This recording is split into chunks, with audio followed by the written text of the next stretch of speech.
नमस्कार, खबर सूत्र में आपका स्वागत है और मैं हूं आपके साथ साक्षी। चलिए बढ़ते हैं खबरों की ओर।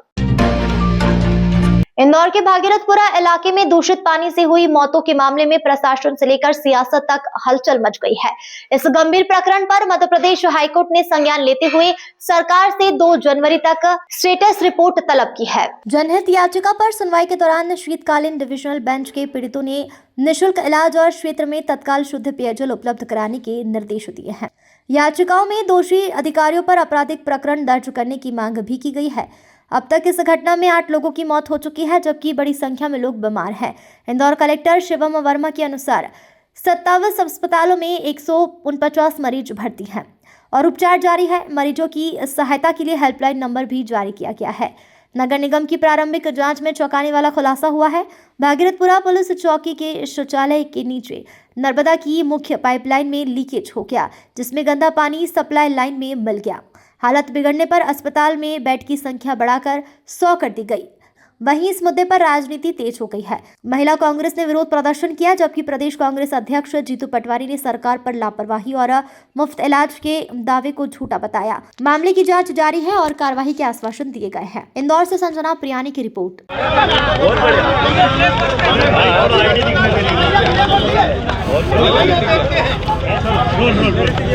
भारत देश में इंदौर स्वच्छता के नाम से जाना जाता है पिछले 7 सालों से। पूरे देश को पता है कि ये इंदौर सबसे ज्यादा स्वच्छ शहर है। उसके बावजूद हमारे यहाँ की जनता दूषित पानी से मर रही है। 8 लोगों की मृत्यु हो गई, जिसमें 6 महिलाएं। और अभी आने वाले समय में आपको पता चलेगा कि इनके जो कारनामे है उसमें कितने लोगों की मृत्यु हुई है। और अभी तक आज 2 दिन हो गए, एक भी अधिकारी पे, अपर आयुक्त की बात करूंगी मैं, रोहित सिनोनिया पे कोई भी कार्रवाई क्यों नहीं हुई, पूछना चाहती हूँ मैं। 6 महीने पहले उन्होंने फाइल को रोक दिया। कैसे कर सकते आप लोग देखने मिलने आए थे, मगर हॉस्पिटल में प्रदर्शन कर रहे हैं। किस तरह तो उचित है इसको, किस तरह देखें? पेशेंट परेशान हो रहे हैं। पेशेंट परेशान हो रहे हैं, उनकी लड़ाई लड़ रहे हैं हम। आज जो 6-8 लोग मर गए उनके बारे में बात करो ना आप। उनको देखना है, हम हालचाल पूछने नहीं आएंगे। हम मना किया जाए, हम उनके साथ में, उनके परिवार के साथ में। और मुख्यमंत्री जी 2-2 लाख के बोलते हैं। इनको हमारी मांग है कि 8-8 लाख रुपए हर परिवार को मिलना चाहिए जो मृत्यु हुए हैं। 2 लाख से क्या हो जाएगा? ये बहुत दुर्भाग्यपूर्ण है। भागीरथपुरा पानी की टंकी से जो मेन लाइन जा रही थी, उसमें कहीं एक स्थान पर ड्रेनेज और सीवरेज का जो पानी है वो मिल रहा था, वो पॉइंट ट्रेस आउट हो गया। उस पर अभी अधिकारी कर्मचारी उसको ठीक करने का काम कर रहे हैं। और इंदौर नगर निगम और स्वास्थ्य विभाग की टीम लगातार लोगों के बीच में है। शहर के बाकी सब अस्पतालों में भी CMHO ने टीम जांच के लिए भेजी है। बाकी अधिकारियों ने हमें भी दौरा किया है। मैं भी सारे भागीरथपुरा की हर गली में लोगों से मिलकर आया हूँ। तो दुर्भाग्यपूर्ण है और इंदौर जैसे शहर में ये घटना होना, निश्चित तौर पर इसकी नैतिक जिम्मेदारी तो हमारी है, लेकिन भविष्य में ना हो इसके लिए अभी हमने दिशा निर्देश दिए हैं। और विशेष रूप से इसको लेकर आज से 6 महीने पहले भी मैंने निर्देश दिए थे कि भागीरथपुरा में या ऐसी कुछ 3-4 जगह और जहां से 311 पे या मुख्यमंत्री हेल्पलाइन पर गंदे पानी की सूचना मिल रही है, वहाँ तुरंत सारी लाइन बदलने के निर्देश दिए थे। भागीरथपुरा की कई सारी लाइनों को बदलने के टेंडर भी 7वें महीने में लग गए थे, पर अभी तक वो स्वीकृत नहीं हुए। उसकी फाइल भी मैंने पूरी बुला कर देखी है और कमिश्नर को निर्देशित किया है कि इसकी पूरी इंक्वायरी करें और दोषियों के खिलाफ कार्रवाई करें। इस पूरे विषय से मैंने माननीय मुख्यमंत्री जी को भी अवगत कराया है और उनसे कहा है कि इसमें जांच कराकर दोषियों के खिलाफ वो कार्रवाई करें।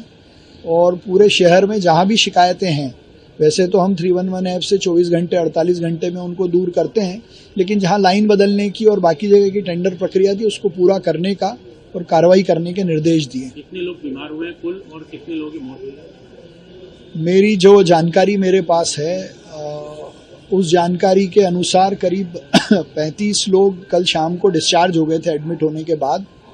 और कल शाम से लेकर अभी तक करीब 66 लोग भर्ती हैं। और 3 लोगों की जानकारी मेरे पास ऐसी है जो इस बीमारी को लेकर भर्ती हुए थे भागीरथपुरा का, और वो दिवंगत हुए हैं। बाकी अधिकृत रूप से पोस्टमार्टम के बाद स्वास्थ्य विभाग उसके जरूर रिपोर्ट जारी करेगा।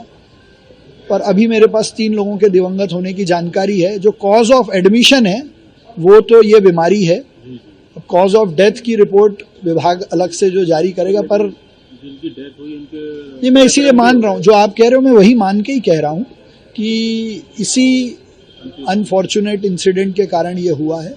और जितने भी लोग भर्ती हुए हैं या भर्ती होकर डिस्चार्ज हो गए हैं उनके लिए निर्देश दिया है कि सबका अच्छा इलाज और निःशुल्क इलाज किया जाए, और जिन लोगों के घर में दिवंगत हुए हैं उनको भी राशि देने की घोषणा माननीय मुख्यमंत्री जी ने की है। ये जो गलती हुई एक तरह की बांधती है ट्रिपल इंजन सरकार की। जिस तरीके से 3 लोगों की मौत हुई, ये इंदौर में जो अद्भुत और अकल्पनीय वोट दिया उसका मेहनताना दे रहे हैं इंदौर की जनता को। कब भी इस तरह का ड्रेनेज का पानी जब नर्मदा के पानी में मिलता है तो डायरिया हो सकता है, दस्त लग सकते हैं, पीलिया हो सकता है, लोग मर नहीं सकते। ये जहर मिला है किसी न किसी रूप में, ये जांच का विषय है। दूसरा, यहाँ के ट्रिपल इंजन सरकार के मंत्री हैं, उन्हीं की विधानसभा है, उन्हीं की नगर निगम है, उन्हीं का पार्षद है, उन्हीं का महापौर है। उसके बाद ये हालात है तो पूरे इंदौर के क्या हालात होंगे, ये एक सोचने का विषय है। जो बहुत बड़ी बात सामने आई कि महापौर जी इतने व्यस्त हैं, ये इंदौर उनसे पूछे ना कि आखिर इंदौर के हालात इतने खराब हो गए, वो कर क्या रहे हैं। और महापौर जी से मैं पूछना चाहता हूँ कि ठेकेदारों में नेताओं की भागीदारी लेने लग गई ठेकों में, ये कौन नेता है भाई? जिसमें भागीदारी होगी नेताओं की, सत्ताधारी, तो ये स्थिति बनेगी। जहाँ तक प्रश्न इंदौर वासियों का, अरे जहाँ 3-3, 4-4 लोग ट्रैफिक में मर गए, हम रोज निकलते हैं तो ट्रैफिक से एक घर का नर्क जैसा व्यवहार हमारे इंदौर वासियों के साथ हो रहा है। और उसके बाद भी ये जिनको हमने वोट दिए उनका अहंकार सड़ सड़ के बोल रहा है। तो जागे इंदौर, देखें इंदौर। मैंने अभी शहर कांग्रेस अध्यक्ष और नेता प्रतिपक्ष कांग्रेसियों को निर्देश दिए हैं कि जिन लोगों के कारण मौत हुई, वो चाहे नगर निगम आयुक्त हो चाहे महापौर, इनके खिलाफ FIR दर्ज कराओ, गैर आदतन हत्या का केस दर्ज होना चाहिए।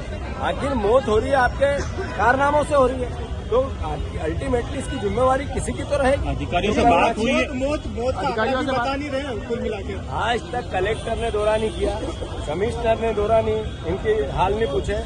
मरीज परेशान है, जो डॉक्टर हैं जिनका हॉस्पिटल है वो कहते हैं पैसे आएंगे कि नहीं, वो सीरियस में है। तो मैं मंत्री जी यहीं के हैं, उनसे भी आग्रह करता हूं कि जरा हॉस्पिटलों को जिनका इलाज चल रहा है उनको थोड़े थोड़े आर्थिक सहायता सरकारी बोले, मुंह से बोलने से कुछ नहीं हो। आपकी बात हुई क्या? अधिकारियों से बात हुई, कितनी मौत का आंकड़ा हुआ, कितने 3 मौतें हुए, अधिकारी कबूल नहीं कर